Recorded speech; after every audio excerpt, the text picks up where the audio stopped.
Alors aujourd'hui, on va s'intéresser à la toute première sourate du Coran, Al-Fatiha. Son nom signifie l'ouverture, et ce n'est pas pour rien.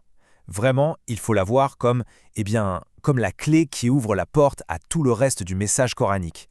C'est bien plus qu'un simple début. Et pour qu'on mesure bien son importance, dès le départ, il y a cette parole du prophète Mohammed lui-même.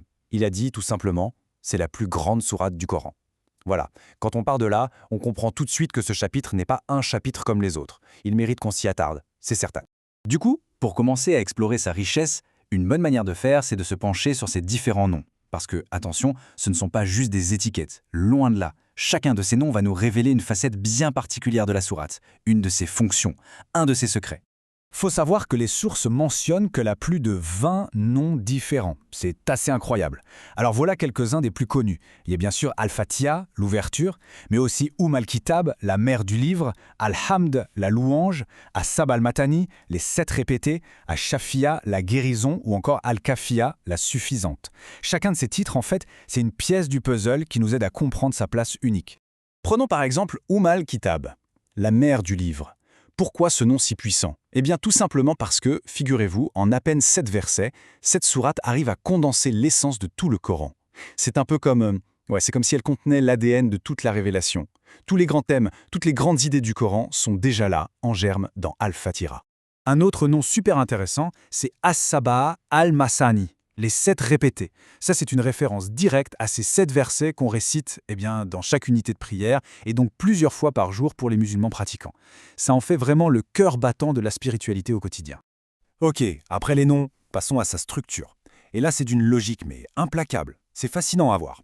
En gros, la sourate se découpe en 3 parties très claires, qui dessinent un parcours complet, une relation parfaite entre le croyant et son créateur. On a d'abord la croyance, puis l'adoration, et enfin la méthodologie, le comment vivre. Et la progression entre ces 3 étapes, elle est juste remarquable. Regardez, on commence par établir la relation. On reconnaît Dieu, on le loue. C'est la partie croyance. Ensuite, pile au milieu, on arrive à la déclaration centrale, le pacte. C'est toi que nous adorons et c'est de toi que nous implorons secours. Ça, c'est l'adoration. Et une fois que ça c'est dit, qu'est-ce qui vient logiquement après? La demande de la feuille de route. Guide-nous sur le droit chemin. C'est la méthodologie. C'est un dialogue parfait, vraiment, tout est à sa place. Et cette demande finale, la demande de guider, c'est vraiment le point culminant. C'est le cœur du cœur de la sourate. Pensez-y, après avoir posé les bases de la foi et de l'adoration, la chose la plus cruciale qu'un être humain puisse demander à Dieu, c'est quoi? Ce n'est pas la richesse, ce n'est pas la santé, non, c'est la guider. Alors, ce mot guider, en arabe hidaya, il faut bien comprendre qu'il est beaucoup plus riche que sa simple traduction française. Ce n'est pas juste « montre-moi la direction », non. C'est un concept global qui englobe plusieurs niveaux de soutien. En fait, c'est un peu comme si on demandait à la fois la boussole pour savoir où aller, la carte pour avoir l'itinéraire précis, et même l'énergie pour faire le voyage. Et les savants musulmans expliquent que cette hidaya se décline en fait en 3 niveaux. Le premier, c'est Hidayat al-Irshad. C'est la guidée de l'instruction, en gros, connaître le bon chemin, savoir où il est. Le deuxième niveau, c'est Hidayat at-Tawfiq. C'est avoir la capacité, la réussite de suivre ce chemin. Parce que le connaître, c'est une chose, mais pouvoir marcher dessus, c'en est une autre. Et enfin, le troisième niveau, et c'est peut-être le plus dur, c'est Hidayat at-Tasbih, la constance. C'est-à-dire rester fermement sur ce chemin, ne pas en dévier. Et c'est tout ça qui est demandé à chaque prière. Et c'est là qu'on touche à sa fonction la plus essentielle, sa place dans le Coran.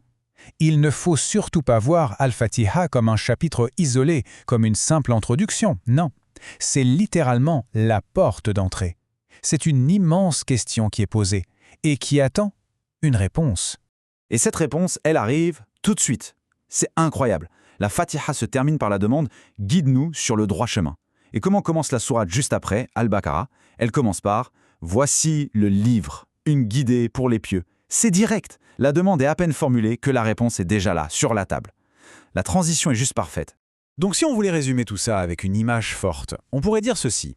Al-Fatiha, c'est la question. C'est la grande question de l'être humain. La demande de sens, de direction. Et tout le reste du Coran, les 113 sourates qui suivent, eh bien c'est la réponse. La réponse divine, détaillée, complète. Et ça nous amène à une dernière réflexion, une question de fond.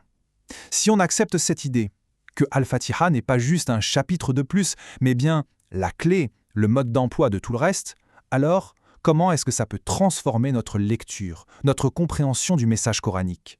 Ça change tout en fait. Ça transforme la lecture, qui n'est plus un monologue, mais devient un véritable dialogue continu.